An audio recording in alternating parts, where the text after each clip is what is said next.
Good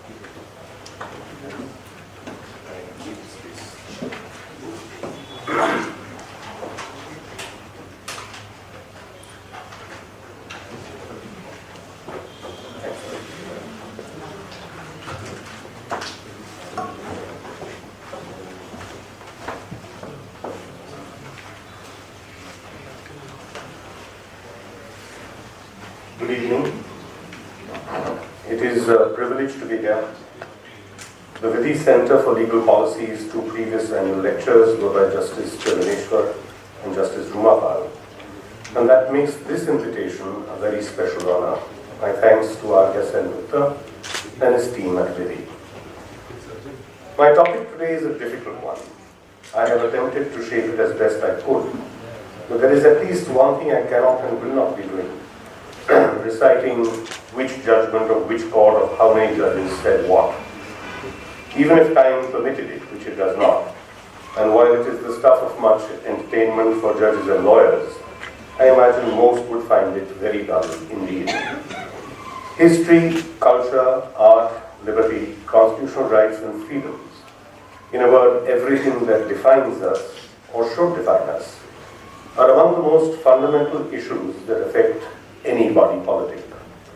These should be the subject of constant grappling and continued discourse.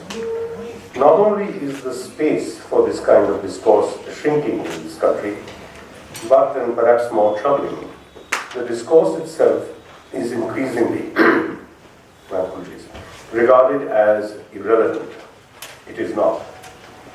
The general term discourse can indicate a limitless palette. In any truly civil society, it means a dialogue, an exchange, a conversation. A meaningful discourse has two or three essential requirements. First, it must be civil. As Justice Chandrachud wrote in a judgment delivered when he was a judge of the Bombay High Court, the discourse of law is the discourse of civility. This is true of every discourse and every conversation. But increasingly, expressions and outpourings of anger, venom, and vitriol, both in speech and in writing, seem to have edged out all semblance of discourse. We do not have conversations. We have tirades and shouting matches, and I do not have to tell you where you can most regularly view them night after night. As William Davies writes in Nervous States, Democracy and the Decline of Reason, the requirement or mandate of civility in discourse, especially scientific discourse, is well established. It was a norm with the Royal Society, whose members were obliged to be respectful with each other and never violent in speech or deed. There evolved a style of debate in the Royal Society, Davies says, that was marked by sharp disagreements, but always polite. These modes of etiquette, he says, which have evolved into contemporary norms of scientific speech, serve to keep personal identities and feelings out of the space of disagreement. Throwing them back in, for instance by suggesting an expert is motivated by some personal ambition or grudge, is the main strategy of those wanting to discredit the scientific establishment. He goes on to mention that digital and online media are a gift to those opponents, stretching the ideal of objective criticism to breaking point. Second, a conversation is not just about talking. It is also about listening, and the best conversations are had with those who are close listeners. Today, nobody is really listening, and nobody is really being civil. There exists a fabulous repository of civil discourse, and it is right here with us. When courts deal with deep constitutional issues, they often go back nearly 7 decades to the Constituent Assembly debates. I assure you, on almost any aspect of constitutional law one cares to name, the records of these debates make for the most engaging reading. It is impossible not to come away feeling enriched and rewarded, not only by the quality of thought, but also by the manner of its expression, and the realization that when you dive into the record of these debates, you see dazzling displays of intelligence, insight, foresight, and sagacity. The Constituent Assembly had nearly 300 indirectly elected representatives. It included people from all manner of backgrounds and cultures and political dispositions, from conservative industrialists to Hindu revivalists and radical Marxists. In that composition itself lies a lesson in plurality for us today and what it really means to be broad-based and inclusive. For me, the revelation was that not all, or perhaps not even most of these members had any legal training. In some debates, the members are heard to say so. In others, we hear them speak of having little to no formal education at all. Yet, in discussions on article after article of the draft document, there were amendments proposed and debates had, each reasoned, voiced in measured tones, even when sentiments were strongly held and tempers ran very high. This is the temper of true discourse. The third facet is that a discourse is meaningful only when it has a focus and a starting point. As Davies says, it is impossible to imagine a democracy that doesn't feature disagreement. At the same time, no constitutional settlement can survive if everything is a value judgment or a matter of opinion.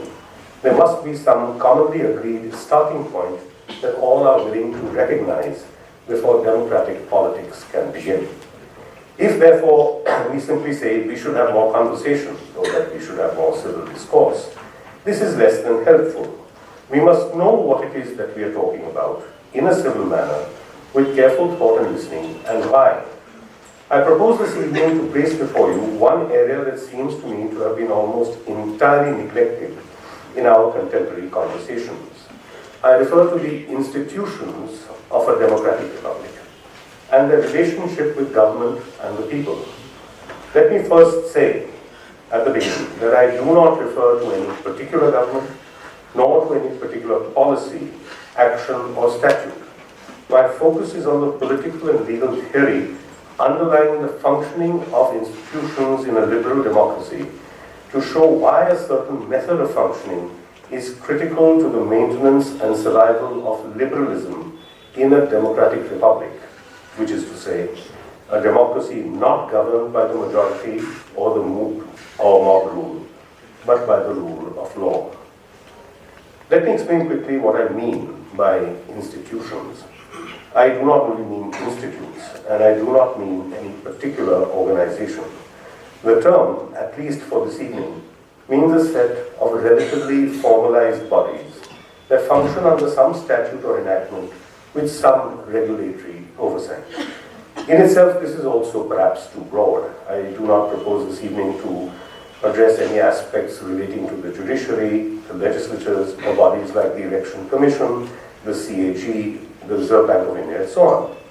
I believe there are other institutions, which we will now begin to look at illustratively, that are just as important, many of which do not figure very much in our conversations. If they do, it is a momentary expression of being aghast or appalled at some momentary act.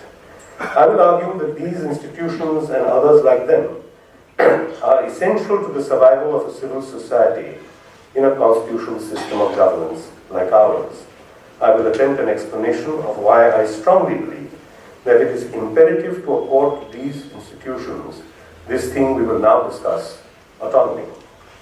My argument is that autonomy, at least in the understanding of it that I will now present, is not merely desirable. It is fundamental to the preservation and continued existence of a democratic republic under the Constitution and under the rule of law. We must set this discussion in a contextual understanding of the word autonomy. It is widely misunderstood and much given to loose usage nowadays, mostly when talking about colleges and universities. There, autonomy means just being given a slightly longer leash. An autonomous educational institution is not freed from regulation, oversight, affiliation, recognition of the degrees it confers, and so on. It is not even entirely free in the admission process. Its so-called autonomy is restricted usually to course content and design, and perhaps conferring a degree. Is this autonomy? If it is it sufficient? But first, to the word itself. Autonomy is of relatively recent origin and coinage, around the 17th century CE. It is said to be derived from two words in classical Greek, autos for self and nomos for law. It therefore means the right or condition of self-government, independence, and importantly, freedom from external control or influence. In philosophy, particularly Kantian moral philosophy, it speaks to the capacity of an individual to act objectively or to an informed objective standard without being influenced or coerced. For bodies, therefore, it means self-governing or governing independently. It may be contrasted with its exact antonym, heteronomy, specifically acting on another's dictates. But this, though lexically accurate, is only partly useful for our purposes. It is not possible, I believe, to argue that institutional autonomy must mean the complete absence of regulation or oversight. That way lies only chaos and anarchy. It is also illogical, for many of the very institutions in question are themselves creatures of statute. To argue, therefore, that they should be totally free is meaningless. Institutional autonomy for today's purposes is therefore a reference to a concern of broad implication. The reference is not to an operational autonomy, but to a functional and even structural autonomy.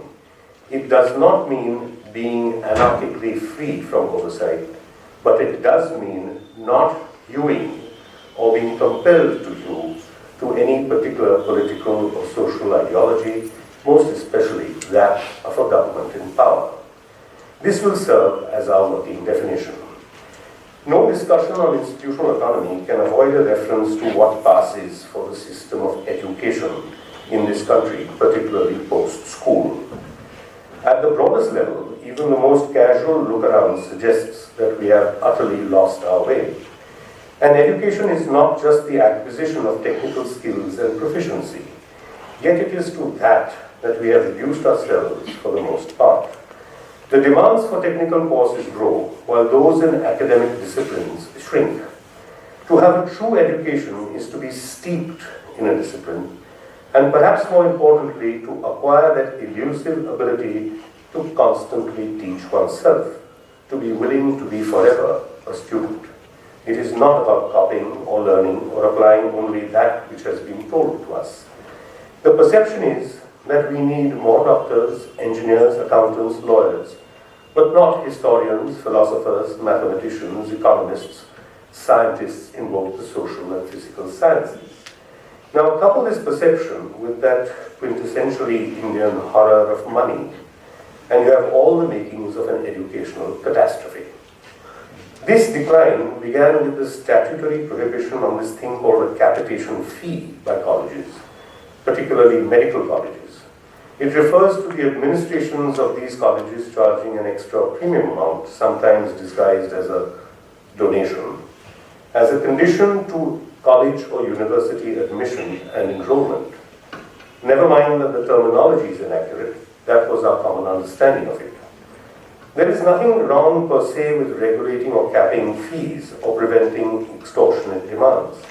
That is not, however, where we stopped. In the 10 years between 1993 and 2003, the jurisprudential landscape relating to educational admissions went through an enormous metamorphosis. From the first 1993 Unikrishnan case and the 13 orders in the TMA Pai Foundation cases, the Supreme Court oversaw the structure of admissions in its entirety, including minorities, affirmative actions, and fees. In 2012, an 11-judge bench of the Supreme Court addressed, among other things, the extent of government regulation of private, professional, educational institutions. One of the matters that came up was the regulation of admissions themselves, seen as an extension of the fee regulatory regime. The court mandated a division between free seats and paid seats, and a common or centralized test, plus the allocation of college seats to students by an external agency. Cardinal to this conceptualization was that a student could not pick her or his college, and the college could not pick its student. The student could specify preferences, but was to be allotted a seat by a nodal agency. The National Eligibility and Entrance Test, or NEET, successor to the All India Pre-Medical Test, came in 2012. Let me explain how this works. The government decides how many seats a college may have for any particular course. Exactly 15% of these are free for the college to fill in any way it wants, only 15%. One lawyer recently described this to our bench in Bombay as the college's bread and butter. It is more like caviar, but never mind. The remaining 85% is entirely controlled. There is a state level quota from that 85%. Within that, there are affirmative action reservations per class or category, different ones for scheduled castes, scheduled tribes, what are called other backward classes, a truly horrible expression, nomadic tribes, and so on. Within each, there are then some form of regional restrictions. Maharashtra has been divided into 3 such regions for medical admissions. We have Marathwada, Vidarbha, and unbelievably, a region called the rest of Maharashtra. In the constitution, this is supposed to be an administrative division, but it has been engrafted into the college admission structure. An OBC candidate from the Vidarbha region is restricted to colleges in that region. The strangest thing in all this, as I said, is that no college has any say at all in who it will or will not admit or enroll in this 85%. All placements in that percentage are done and only done by some external government-run agency, and there is actually something called a matrix.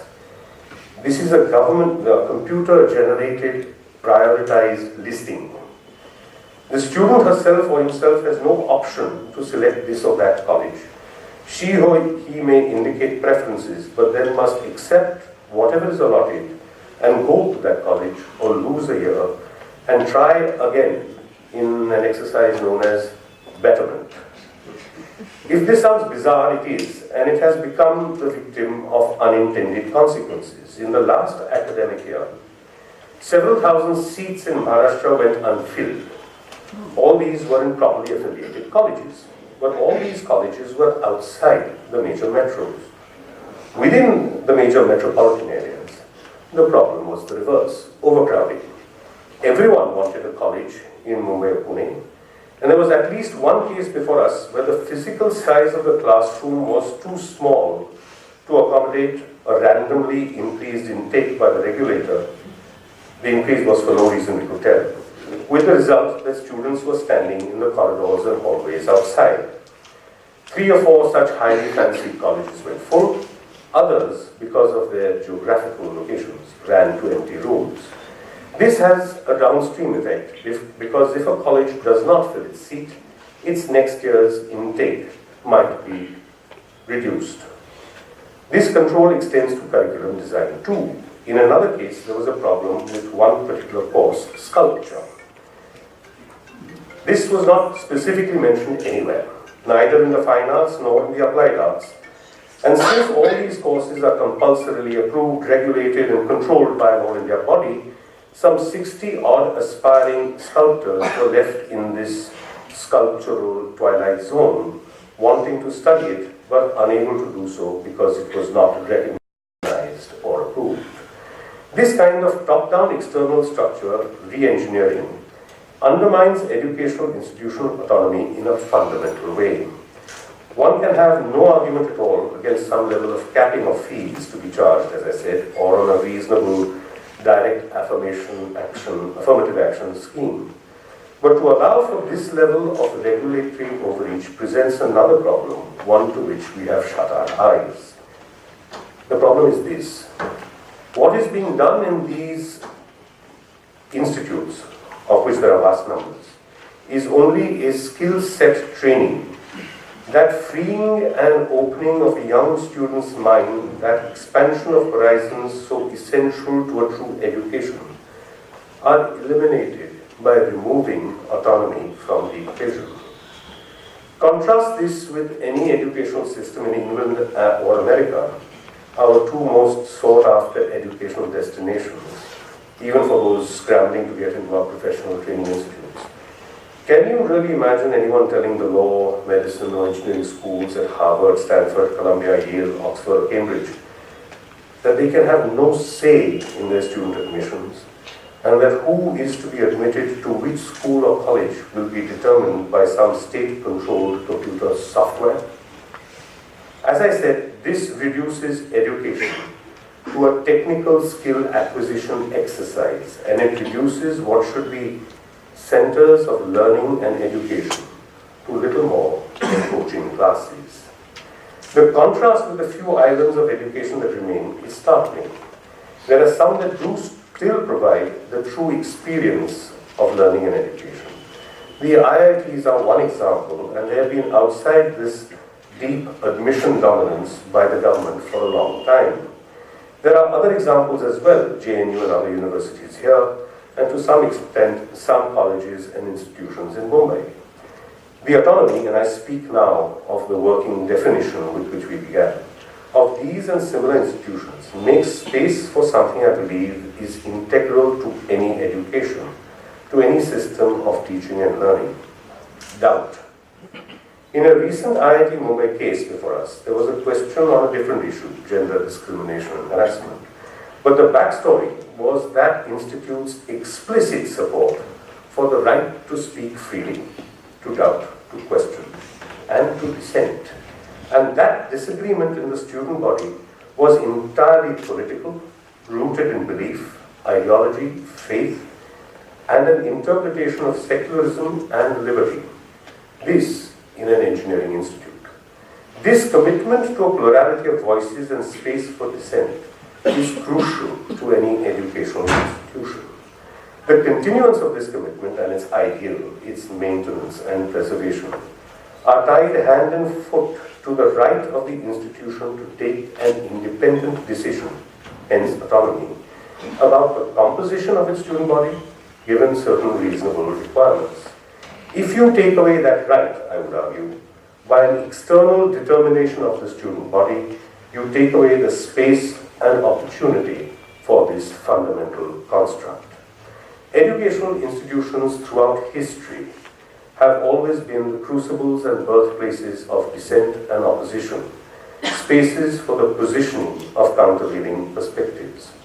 We know this since at least the 1960s in the US and possibly even earlier. This is what we mean when we speak of a liberal education. A liberal education does not end with a degree. It sets the tone and stage for a career and a lifelong engagement with new issues as they come up.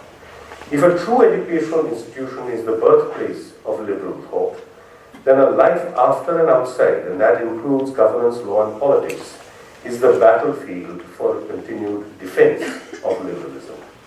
It is for this reason that illiberal governments first target centers of education and learning. They leave the skill set training institutes alone. Those pose no threat. They cannot. But if you want to rid yourself of the troubles of dealing with doubt, dissension, and looking askance in daily governance, in a word, liberalism, it is best nipped in the bud, and what place better to quash it than in its breeding ground, centers of true education. This is the end of liberalism and the beginning of the end of what it means to be a democratic republic. It is also the beginning of something else, and I will come to that very soon. By the way, I wrote this several weeks ago, not yesterday. The most timeless and enduring defense of a liberal education and what it really means goes back to the 9 astonishing lectures delivered in 1852 by John Henry Cardinal Newman to the Roman Catholics of Dublin. Long considered one of the great masters of English prose, Newman's religious journey took him from Anglicanism to the Roman Catholic Church. These 9 discourses have been described as an epoch in the life of every college student. Historians rank it with Aristotle's Ethics as among the most valuable of all works on the aim and purpose of education. Newman's position, beautifully stated, was that a truly liberal education is founded on the knowledge of first principles and relations rather than mere facts. This, he argues, is the idea of a university, the best preparation for any career. Its attributes are freedom, equitableness, calmness, moderation, and wisdom. Liberal knowledge is not just utilitarian knowledge. True knowledge comes from investing facts or mere learning with ideas. A truly educated person is someone who is neither a man of mere information, one who generalizes nothing, nor the merely opinionated man, impatient with facts and therefore unreliable in his assertions. Newman spoke to an ideal, one of a clear, calm, accurate vision, and a comprehension of all things as far as the finite mind can embrace them, something to be achieved by the science of sciences. This is a quotation from the introduction in the University of Notre Dame's 1982 edition of the work. If divided in head and heart and crushed by his vastly multiplied learning, modern man studies or works in universities where specialists in the humanities are cut off not only from those in the sciences, but even from one another, and where sometimes it almost appears that every student and every teacher is simply on his own, he might at first be inclined to dismiss an ideal like Newman's as the faded dream of a bygone age. Yet it is a dream that somehow persists, even now, in demanding to be lived. And we have in recent years seen our leading universities making intense efforts to integrate their students' learning so that it does become something like what Newman meant by knowledge. Today's student might well test his own university by asking himself what steps it has taken to encourage him at least to aim at its realization. In places of education and true learning, therefore, autonomy of the kind we define is at its most elemental and precious. Here, in these places, it speaks directly of constitutional values and freedoms. What about other institutions or other types of institutions? Instances abound, as we shall now very quickly see. But even the shortest survey of any of these leads us back to that same nexus between autonomy, dissent, liberalism, democracy, and the rule of law. Take the film certification board, that body we so often wrongly call the censor board. The entirety of the working ethos of this body is rooted in subjectivity. What film should fall into what class is always subjective. Our vocabulary in talking about it is distorted. It is emphatically not a censor board. It has no power to ban. That is a power reserved to government under a different law. It has the power and the duty to certify, and that means to classify. It can refuse to give any certificate at all, but it cannot ban. The Cinematograph Act, 50-year-old act which needs relook, provides general guidance, and there are also some broadly stated guidelines. But too often we see decisions that have no discernible linkage at all to these guidelines. Why have a guideline if one is not going to be guided? This is what prompts courts to interfere and to take over the board's function, because all that appears is quirky subjectivity. This is changing under the stewardship of Justice Sarin, who heads the appellate body. He has called for reasoned decisions, and I can only hope that his push succeeds. But even now, there are multiple instances of unreasoned and unreasonable decisions. The Controlling Act speaks of the opinion of the certifying authority, and then it sets out the yardstick for arriving at this opinion. Against the interests of the sovereignty and integrity of India, the security of the state, friendly relations with foreign states, public order, decency or morality, or involves defamation or contempt of court, or is likely to incite the commission of any offense. The section is intended, obviously, as a solution to this problem of subjectivity. It makes it clear that it is not any old opinion, but one to be reached for these reasons that must inform the certification decision-making process.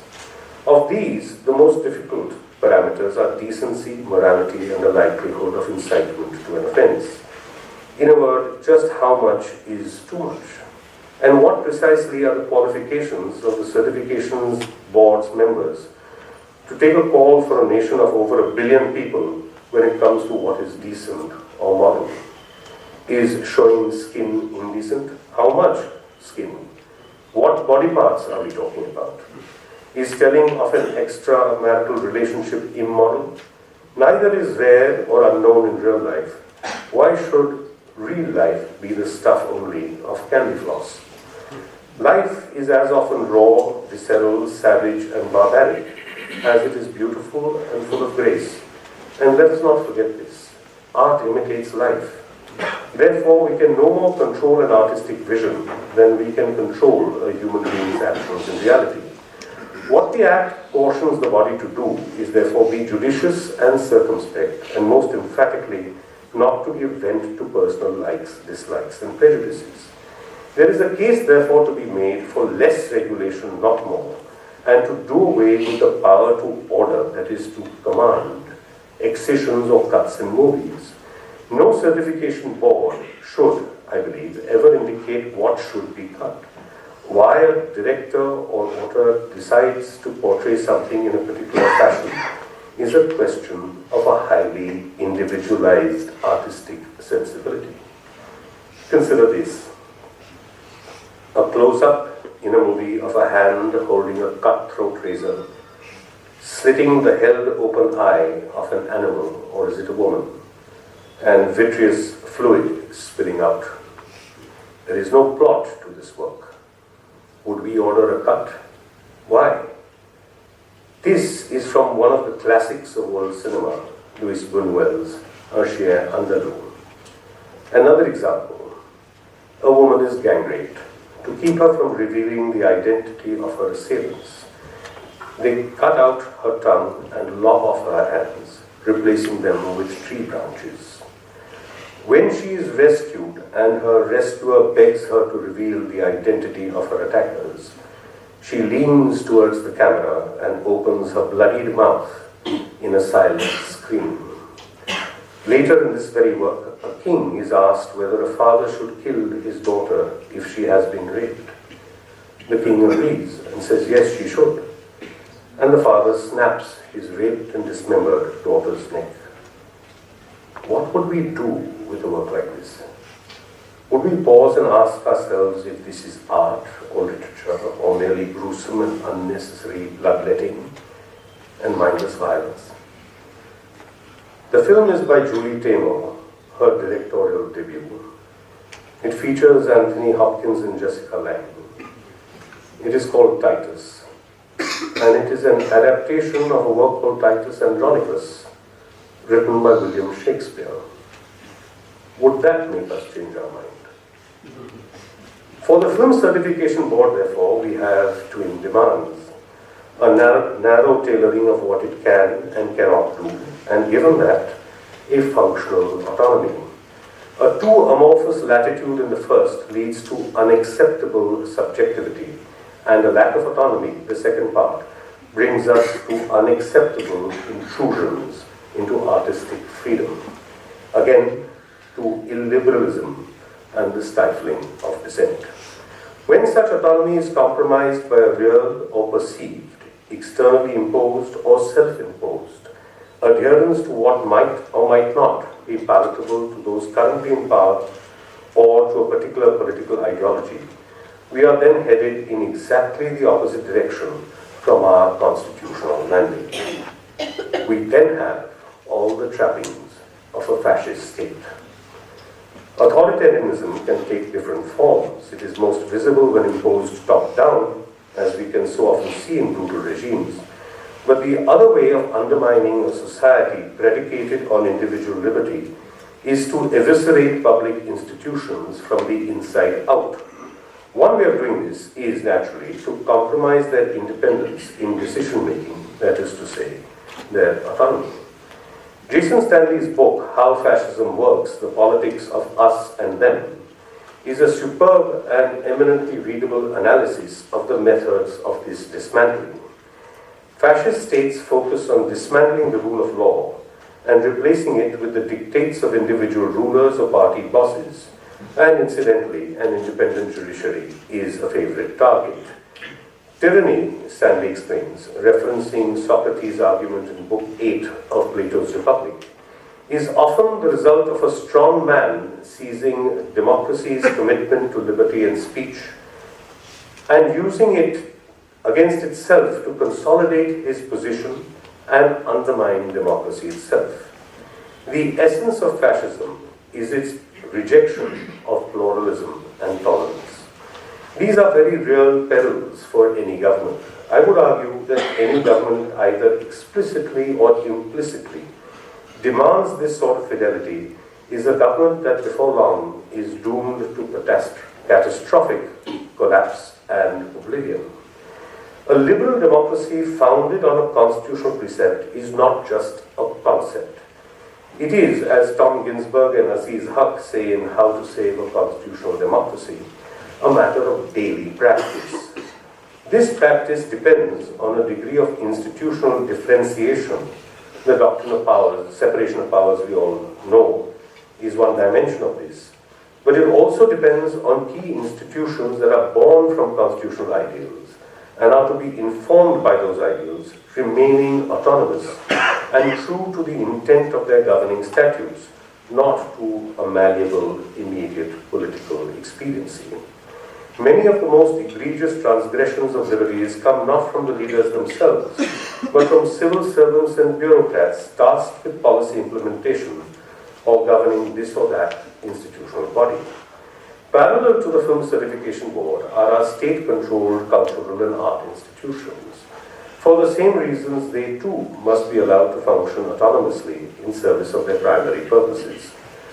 All art is political, and art is nothing if not discourse and dissent. If it is not that, it is just so much pap. The purpose of art in every form is to question, to doubt, to look askance, to disagree, and to present an alternative perspective. In a finely realized address in Mumbai recently at a literary event, reviewing the purpose of different art forms and their relation to freedom, liberal democratic ideals, and constitutional values, Justice Chandrachud said that the libertarian idea of constitutional law wants all individuals to be autonomous and rational.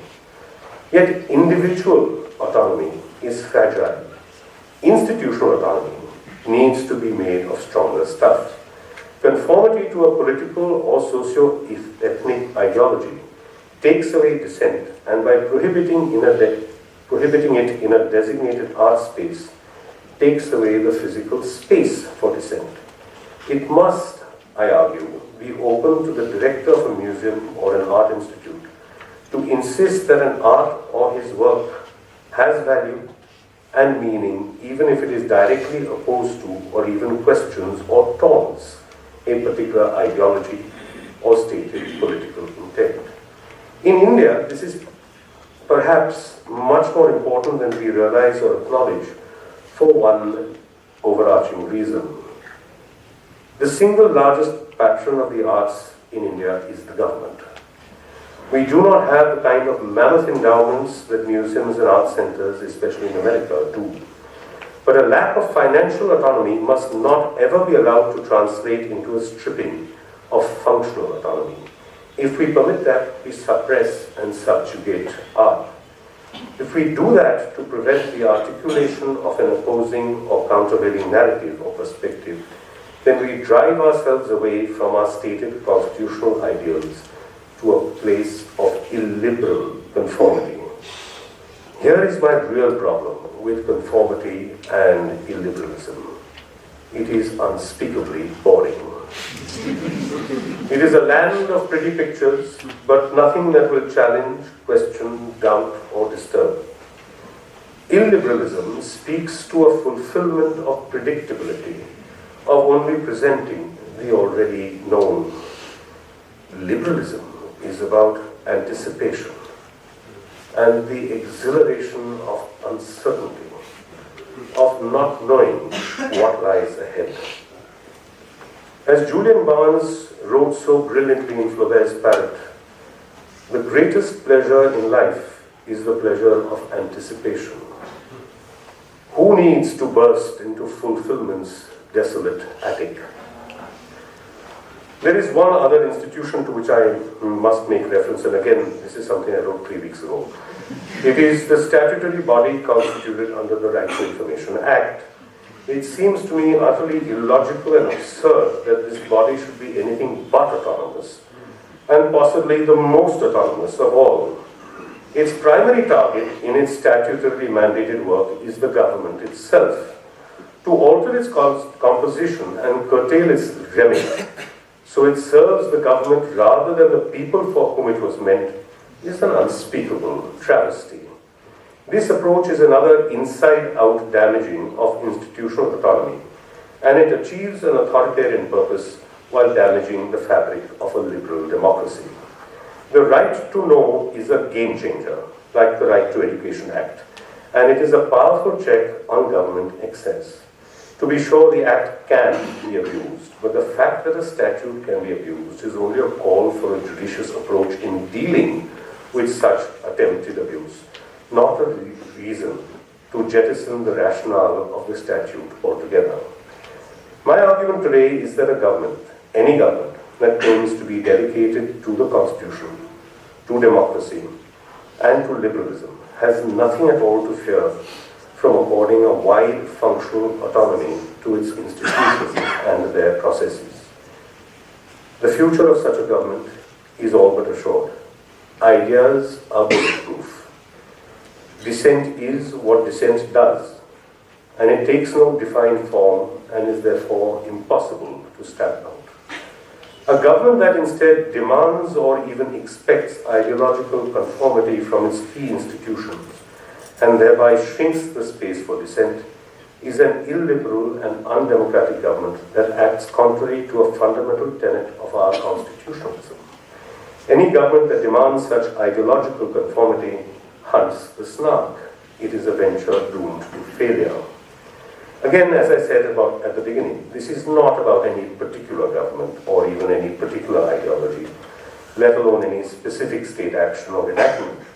It is about the need to engage with the theoretical underpinning of the importance of dissent and dissension in a liberal democracy, constitutionally required to be always subject to and under the rule of law.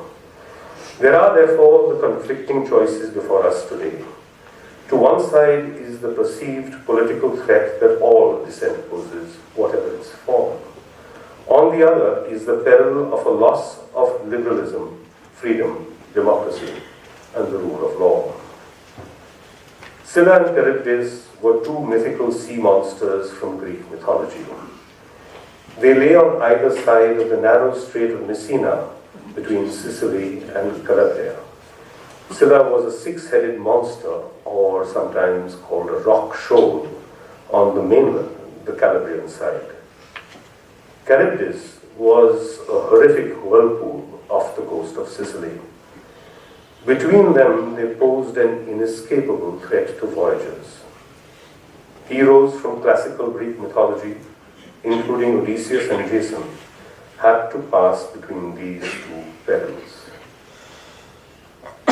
So do we today. Homer says Odysseus was advised to sail closer to Scylla, thus risking the loss of maybe a few sailors, rather than moving towards Charybdis and risk losing the whole ship. That is also our choice today. And the choice we make will determine not just our nation's future, but its survival. Thank you all again for being here and for your patience.